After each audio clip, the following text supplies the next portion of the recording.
Hello friends, जय Shri Mahakal. Welcome back जो blog. आप सभी का स्वागत है जो की दुनिया में। आज हम मिलते हैं नए ब्लॉग के साथ, नई वीडियो के साथ। आप सभी कैसे हैं? आशा करती हूँ आप सभी बहुत अच्छे होंगे।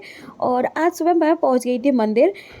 ये देखो मंदिर, आज हमारे यहाँ मंदिर पे मतलब पूजा होती है। दिवाली के दूसरे दिन मतलब पड़वा को हमारे यहाँ स्याऊ माता की पूजा होती है। तो हमारी गली के सभी लोग, चाची ताई भाभी, सब लोग पहुँच गए थे मंदिर पे। सबसे पहले गोबर की एक स्याऊ माता बनाते हैं, फिर उनकी पूजा करते हैं, फिर ताई मतलब सब लोग बैठ के कहानी कहते हैं। कहानी के बाद सब लोग फिर अपने अपने भजन करते हैं। पता है जब मैं छोटी थी ना तो मैं भी जाती थी अपनी मम्मी के साथ में। मैं किट्टू संध्या, पता है हम तीनों लोग ना बाद में जाते थे। मम्मी मैं सोते हुए छोड़ जाती थी और फिर हम लोग पीछे से पहुंच जाते थे वहाँ पे। अच्छा लगता है, पता है बहुत सारी कहानियाँ होती है, भजन होते हैं। और उसके बाद फिर लोगों की पूजा भी हो चुकी थी। फिर उसके बाद मैं आ गई थी अपने घर पर क्योंकि वहाँ पूजा हो चुकी थी और मेरी मम्मी गई नहीं थी। मेरी मम्मी पहले जाती थी लेकिन अब मम्मी नहीं जाती। जब से पापा की तबीयत खराब हुई है ना, तब से सच बताऊँ ना मेरी मम्मी का पूजा पाठ में मन लगता ही नहीं है। और फिर पापा का भी काम इतना हो जाता है सुबह सुबह से, तो इस वजह से फिर मम्मी अब जाती नहीं। मम्मी का मन नहीं करता जाने का। तो उसके बाद मैं आ गई थी गली में, और गली में देखो ये सब लोग पूजा करके आ ही रहे थे। और ये देखो बच्चे की साइकिल चला रहे, सच में कितना परेशान कर रहा था।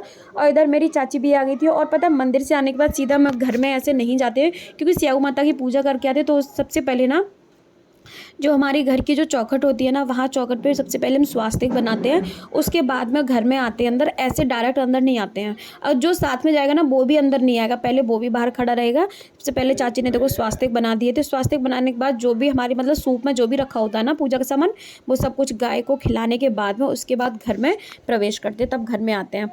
और मम्मी देखो नहा के फ्री हो गई थी। फिर मतलब मम्मी गोवर्धन बना रही थी। आज गोवर्धन पूजा भी होती है पड़वा को, तो मम्मी गोवर्धन बना रही थी। मम्मी ने देखो गोवर्धन बना के तैयार कर दिए हैं। पहले मैं बनाती थी लेकिन पता नहीं बहुत सालों से मैंने भी नहीं बनाया। मम्मी मुझसे बोल रही तुम बना दो, क्योंकि मम्मी से बैठा नहीं जाता, मम्मी के बहुत ज़्यादा दर्द होता है। तो मैंने कहा मम्मी आप ही बनाओ, मुझसे तो नहीं बन पाएंगे। तो देखो मम्मी ने बड़ी मुश्किल से सच में बना लिए थे। हमारे यहाँ इस तरीके से बनते, किसी के यहाँ पे मतलब लेटे वाले बनते हैं, तो वो हमारे यहाँ नहीं बनते। हमारे यहाँ ऐसे ही बनते हैं गोवर्धन महाराज। और उसके बाद ना मम्मी आ गई थी किचन में। देखो कितने सुंदर लग रहे हैं ना, मम्मी किचन में आ गई थी। मम्मी आज बना रही थी मिगौड़े, जो कि मैंने दाल मैंने रेडी करके रख दी थी। और फिर मम्मी गोवर्धन महाराज बनाने के बाद में मिगौड़े बनाए। और गर्मा गर्म मिगौड़े का मैंने भोग लगा दिया था गोवर्धन महाराज को, क्योंकि जो कुछ भी बनता है वो सब कुछ गोवर्धन महाराज को खिलाया जाता है। और उसके बाद मैं तो आ गई थी अपना रूम में, क्योंकि आज मुझे करना था बहुत सारा काम। और इधर आ गई थी अन्नकूट की सब्जी, भैया लेकर आ गए थे। मैंने कहा मम्मी बोली जब तक मैं किचन में मिगौड़े वगैरह बना रही तब तक तुम मतलब सब्जी वगैरह छील लो, क्योंकि इतनी सारी सब्जी होती है सच में, इसको छीलने में काटने में बहुत ज़्यादा टाइम लग जाता है। तो मम्मी ने कहा जब तक मैं मिगौड़े सेक रही तब तक तुम करो, फिर आके मैं करवाऊंगी। तब तक मम्मी ने भैया को पापा को खिला दिया था। और जब तक मैं इधर सब्जी में लगी पड़ी थी, मैंने कहा मैं जल्दी जल्दी कर लूँ, क्योंकि मुझे भी अपना काम करना था, ब्लॉग वगैरह मुझे भी अपलोड करना था। मैंने कहा चलो जब तक मैं ये मम्मी की हेल्प कर दूँ पहले, क्योंकि फिर मम्मी क्या क्या करेंगी, मम्मी भी थक जाती है, बहुत सारा काम हो जाता है। तो इस वजह से मैं सब्जी को लेके बैठ गई थी। और देखो गाजर तो सच में इतनी टाइट थी ना, दोनों हाथों से मुझे काटनी पड़ी। और उसके बाद फिर मम्मी हमारे लिए भी मतलब लेकर आ गई थी। मम्मी ने बोला पहले बेटा खा लो, उसके बाद में करना, थोड़ी सब्जी रहेगी उसको छोड़ दो। मैं और मम्मी लेकर आई थी पहले। मैंने कहा नहीं मम्मी मैं आप ही के साथ खाऊंगी। सच में मम्मी के साथ खाती हूँ तो मुझसे अकेले खपता भी नहीं है। मम्मी के साथ खाने की आदत पड़ी, मम्मी खाती है ना तभी खाऊंगी, चाहे कितनी भी भूख लग रही हो मुझे। तो फिर मम्मी लेकर आ गई थी और मैं और मम्मी दोनों साथ में बैठ के मिगौड़े खा रहे थे। मैंने कहा मम्मी सच में बहुत ही टेस्टी बने हैं। और मम्मी के हाथ के मुझे मिगौड़े मम्मी के हाथ के मिगौड़े क्या, मुझे सारा ही खाना बहुत अच्छा लगता है। और देखो मम्मी ने बहुत ही टेस्टी बनाए थे। और मैं और मम्मी दोनों ही गर्म गर्म मिगौड़े के मज़े ले रहे थे, जो कि मेरी मम्मी के तो बहुत ही ज़्यादा फेवरेट हैं। अच्छे लगते हैं हम सबको, लेकिन मम्मी के बहुत ज़्यादा फेवरेट है भाई। और खा पी के फिर अब आपको तो पता है ऑयली खाएंगे तो नींद तो वैसे ही आनी थी, तो सब्जी काट के मैंने रख दी थी फ्रिज में। अभी मैं सो के उठ गई हूँ। पता है सुबह ना ब्रेकफास्ट करके हम सो गए थे। और अब मतलब अब सो के उठी हूँ मैं। सच बताऊँ ना, ऑयली खा लो तो कितनी ज़्यादा नींद आती है।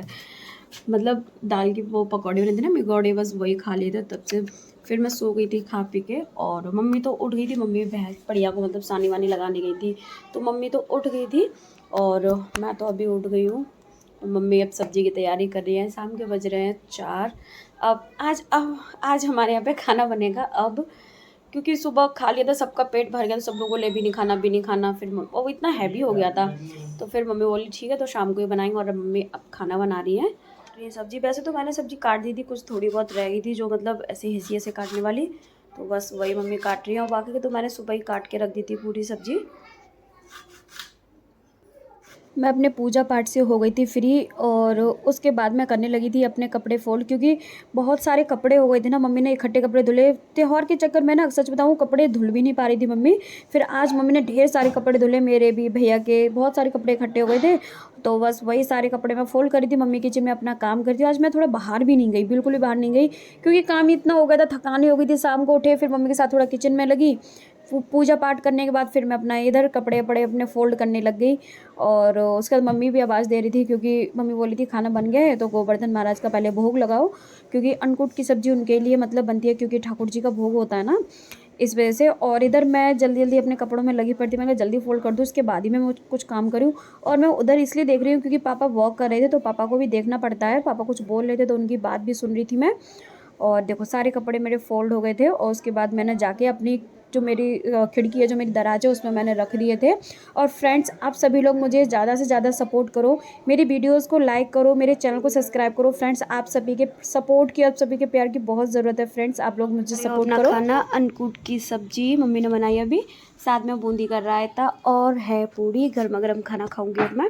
पापा को दे दिया, पापा अपना खाना खा रहे हैं।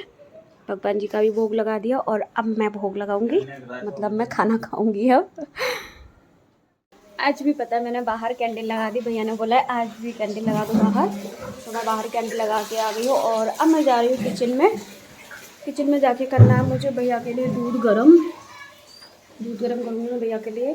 और पता है कल मेरी दीदी आ रही है, कल भाई दूज है ना, तो कल दीदी आएंगी सुबह।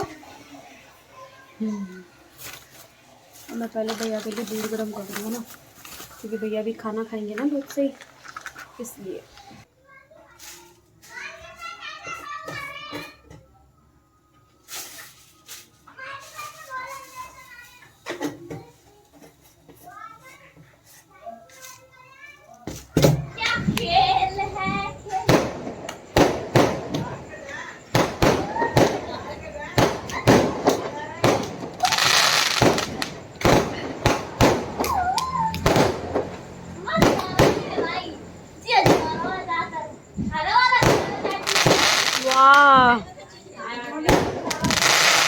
फ्रेंड्स, आज के ब्लॉग को यहीं पे एंड करती हूँ। Thank you for watching my videos. Like करो, शेयर करो, ज़्यादा से ज़्यादा मुझे सपोर्ट करो, मेरे चैनल को सब्सक्राइब करो, मेरी वीडियोस को लाइक करना मत भूलो। कल मिलते हैं नए ब्लॉग के साथ, नए वीडियो के साथ। फ्रेंड्स, बेल आइकन को प्रेस करो, जिससे डेली वीडियोज़ का नोटिफिकेशन आपके पास आता रहेगा।